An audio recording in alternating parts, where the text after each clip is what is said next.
باغ جنت کے ہیں بارے مدح خانے اہل بیت، تم کو مژدہ نار کا اے دشمنان اہل بیت۔ ان کے گھر بے اجازت جبریل آتے نہیں، قدر والے جانتے ہیں قدر و شان اہل بیت۔ اے شباب فصل گل، یہ چل گئی کیسی ہوا، کٹ رہا ہے لیلہاتا بوستان اہل بیت۔ سر شہیدان محبت کے ہیں نیزوں پر بلند، خدا نے اور اونچی کی قدر و شان اہل بیت۔ زخم کھانے کو تو آب تیغ پینے کو دیا، زخم کھانے کو تو آب تیغ پینے کو دیا، خوب دعوت کی بلا کر دشمنان اہل بیت، خوب دعوت کی بلا کر دشمنان اہل بیت۔ مامون الرشید جو حکمران تھا، انہوں نے قسطنطنیہ کے عیسائی بادشاہ کو، قسطنطنیہ تو سلطان محمد فاتح نے بعد میں فتح کیا، جو آج ترکی ہے، استنبول ہے، وہاں عیسائیوں کی حکومت تھی۔ تو مامون الرشید نے خط لکھا قسطنطنیہ کے حکمران کو کہ یونانی فلسفے کی جتنی کتابیں ہیں اور جو آپ نے نئے نئے علوم ایجاد کیے ہیں وہ ساری کتابیں ہمیں بھیجو۔ اس وقت تو مسلمانوں کا ہی آرڈر چلتا تھا۔ وہ بادشاہ گھبرا گیا، اس نے اپنے پادریوں سے مشورہ کیا کہ مسلمانوں کا حکمران ہماری یونانی فلسفے کی کتابیں اور دیگر جو ہے جدید علوم کی کتابیں منگوا رہے ہیں اپنے ملک میں پڑھانے کے لیے، تو کیا ہم دے دیں؟ کہیں مسلمان ہم سے آگے تو نہیں نکل جائیں گے؟ تو ان کا جو بڑا پادری تھا اس نے کہا کہ ساری بھیجو، ساری کتابیں بھیجو۔ اس نے کہا کیوں؟ اس نے کہا جب یہ ہماری کتابیں پڑھیں گے نا فلسفے کی، تو پھر یہ قرآن و حدیث بھی فلسفے سے سمجھیں گے، پھر یہ امام حسین کی شہادت پر بھی فلسفہ شہادت بیان کریں گے، اور معراج شریف پر بھی یہ فلسفہ معراج ہی بیان کریں گے، اور نماز پر یہ فلسفہ نماز ہی بیان کرتے رہیں گے۔ ہاں جی، ان کو پھر ہر بات جو ہے وہ ہماری عینک سے یہ اپنا دین پڑھیں گے، فوراً بھیج۔ تو آج بات وہی ہے، فلسفہ شہادت تو بیان ہوتا ہے، لیکن بتاؤ شیخ کہ ابن علی آیا تھا کیوں میدان میں، بتاؤ شیخ کہ ابن علی آیا تھا کیوں میدان میں، گر ہو سکتی تھی حجرے میں شمع ایمانی روشن۔ فلسفہ شہادت، ساری فلسفہ شہادت۔ تو اس کی بات، اس پادری کی بات کتنی عجیب تھی کہ بھیجو بھیجو۔ یہ جب قرآن بھی پڑھیں گے تو پھر فلسفہ قرآن ہی بیان کریں گے، فلسفہ حدیث ہی بیان کریں گے، انہوں نے اور کوئی بات نہیں کرنی۔ اس کی وہ دور رس نگاہیں اس پادری کی دیکھ رہی تھی۔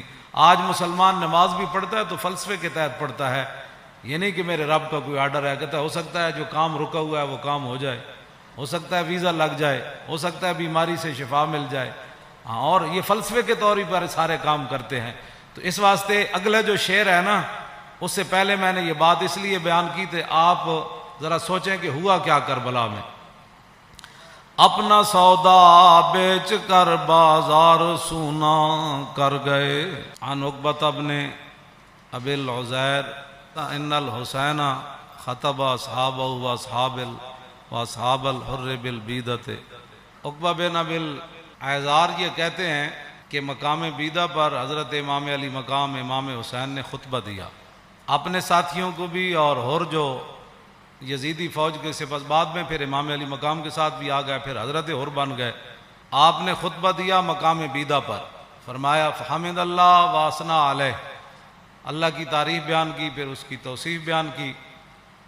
فقال ایھا الناس ان رسول اللہ صلی اللہ تعالی علیہ وسلم قال، فرمایا میں نے اپنے نانا جان کو فرماتے ہوئے سنا، مر رہا منکم سلطانا جائرا، کہ تم میں سے کوئی آدمی ظالم بادشاہ کا زمانہ پائے، یہاں تو ظالم کہنا بھی کہتے ہیں جی آپ نے ظالم کہہ دیا. مر رہا منکم سلطانا جائرا، تم میں سے کوئی آدمی ایسے بادشاہ کا زمانہ پائے جائر، جو ظالم بادشاہ ہو، مستحلا لحرم اللہ، جو اللہ تعالیٰ کی حرام کردہ چیزوں کو حلال کر رہا ہو، ناقصا لعہد اللہ، وہ اللہ کے ساتھ عہد و پیمان کر کے پھر اس کو توڑ رہا ہو. کلمہ پڑھنے کے بعد تو پھر نگاہ اور بندے کا رخ اور بندے کی ساری باتیں پھر ادھر ہی ہونی چاہیے. لو جی مر رہا منکم سلطانا، اے مولا حسین دا خطبہ ہے، مر رہا منکم سلطانا جائرا مستحلا لحرم اللہ ناقصا لعہد اللہ مخالفا لسنت رسول اللہ، اور یعمل فی عباد اللہ بالاسم والعدوان. فرمایا رسول اللہ نے، میرے نانا جان نے فرمایا، جو ظالم بادشاہ کو دیکھے اللہ تعالیٰ کی حرام کردہ چیزوں کو حلال کرے اور اللہ کے ساتھ عہد و پیمان، کلمہ پڑھنے کے بعد بندے کی مرضی مک جاتی ہے، فرمایا اللہ کے ساتھ عہد و پیمان وہ توڑ دے، رسول اللہ کی سنت کی مخالفت کرے، یعمل فی عباد اللہ بالاسم والعدوان، اور قوم کے اندر برائیاں اور قوم کے اندر گناہ اس کا رواج دے، بجائے اس کے قوم کے اندر برائیاں اور گناہ کو ختم کرے. نہیں، یعمل فی عباد اللہ بالاسم والعدوان، وہاں سرکشی اور ظلم و ستم اور گناہ کو رواج دے. فلم یغیر علیہ بقول ولا فعل وکان حقا علی اللہ ان یدخلہ مدخلا. مولا حسین فرمانے لگے کہ پھر میرے نانا جان نے کیا فرمایا، ان حالات کو دیکھ کر کوئی بندہ اپنی زبان سے اور اپنے ہاتھ سے اس ظالم کا ہاتھ نہیں پکڑتا تو اللہ رب العالمین قیامت والے دن جس جگہ اس ظالم کو داخل کرے گا نا، وہ تماشا دیکھنے والے کو بھی داخل کر دے. ہمیں بھی بہت سارے لوگ مخلصانہ مشورہ دیتے ہیں، آپ کو کیا پڑی ہے، اس معذوری کی حالت میں آپ جیلیں کاٹتے ہیں، یہ کرتے ہیں، وہ کرتے ہیں، جی یہی بات ہے، کیا پڑی ہے آپ کو. دیکھیں بڑے بڑے لوگ، بڑے بڑے متقی پرہیزگار اپنے آستانوں پر بیٹھے ہیں اور بڑے بڑے شیوخ حدیثیں پڑھا رہے ہیں اور بڑے بڑے مدارس چل رہے ہیں. آپ کو کیا مصیبت پڑی ہے؟ کیوں جی، جو چیز مولا حسین کو لے کر کربلا میں گئی نا، وہی چیز خادم حسین کو بھی پریشان کرتی ہے.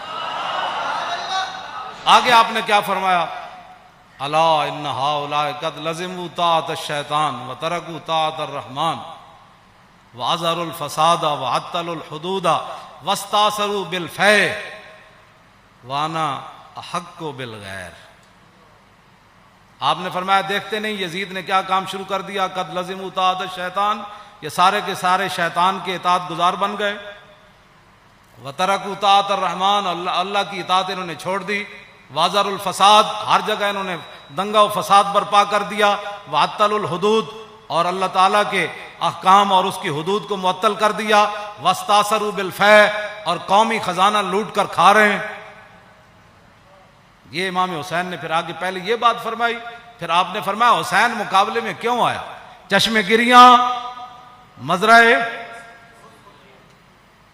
اور گلا کٹ کر نمازے، اور شمر کا خنجر گلوئے خشک پر چلتا رہا، اور بزم حق روشن رہی اور حق کا دیا جلتا رہا. اے امام علی مقام فرمایا وانا حق بالغیر، فرمایا حسین سب سے زیادہ حق رکھتا ہے کہ یزید کے مقابلے میں آئے. میں سب سے زیادہ حق رکھتا ہوں حسین کہ میں تو. اچھا، اب جو فوج سامنے کھڑی تھی، آپ نے یہ بات تو آپ نے پہلے فرمائی نا، پھر جو سامنے آئے ہوئے تھے نا مقابلے میں، جو کہتے تھے دل تے تواڈے نال لیکن تلوار تواڈے نال کوئی، آپ نے فرمایا قد اتتنی کتبکم وقدمت رسلکم ببیعتکم، فرمایا یہ تمہارے خطوط ہیں جو تم نے مجھے بھیجے ہیں، اور بہت سارے قاصد تم نے میرے پاس بھیجے ہیں. کس بات پر؟ انکم لا تسلمونی ولا تخذلونی، کہ میں جب تمہارے پاس آ جاؤں گا تو تم پھر میرے ساتھ مل کر لڑو گے، مجھے یزیدی فوج کے حوالے نہیں کرو گے. یہ تمہارے خطوط ہیں میرے پاس، انکم لا تسلمون ولا، اور تم میرے اوپر حملہ کے وقت خاموش نہیں بیٹھے رہو گے، یہ تم نے لکھا ہوا ہے اس میں.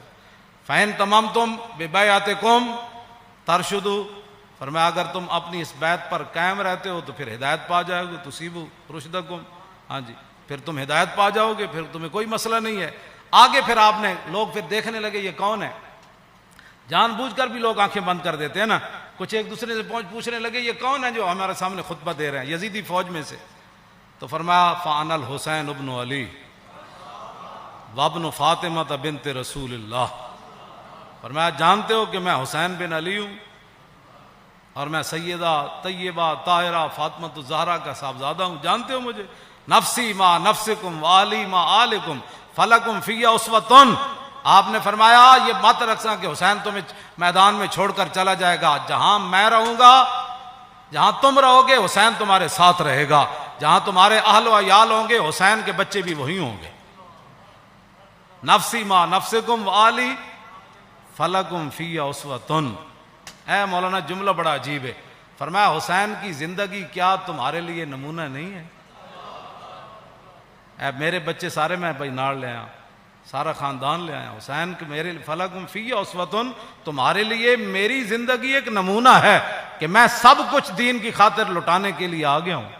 وَإِن لَّمْ تَفْعَلُوا وَنَكَثْتُمْ عَهْدَكُمْ فَخَلَعْتُمْ أَعْنَاقَكُمْ مِنْ بَيْتِكُمْ فَلَعُمْرِي مَا هِيَ فِيهِ لَهُ نُكْرَةٌ.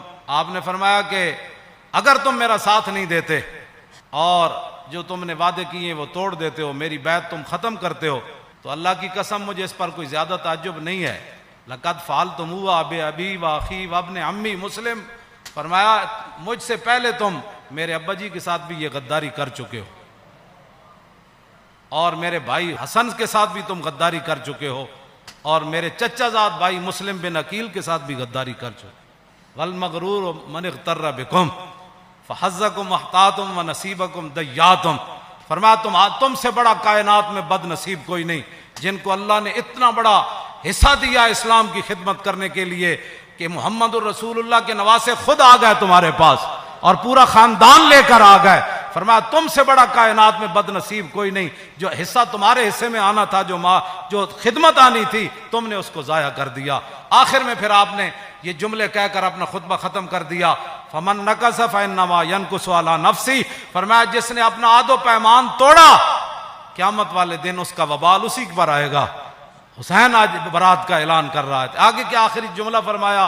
فَسَيُغْنِ اللَّهُ عَنْكُمْ السلام علیکم ورحمۃ اللہ وبرکاتہ. بس یہ کہہ کر آپ نے خطبہ چھوڑ دیا. آپ نے فرمایا ان قریب حسین کو رب تم سے بے نیاز کر دے گا. اور پھر السلام علیکم ورحمۃ اللہ وبرکاتہ کہہ کر آپ نے خطبے کو چھوڑ دیا.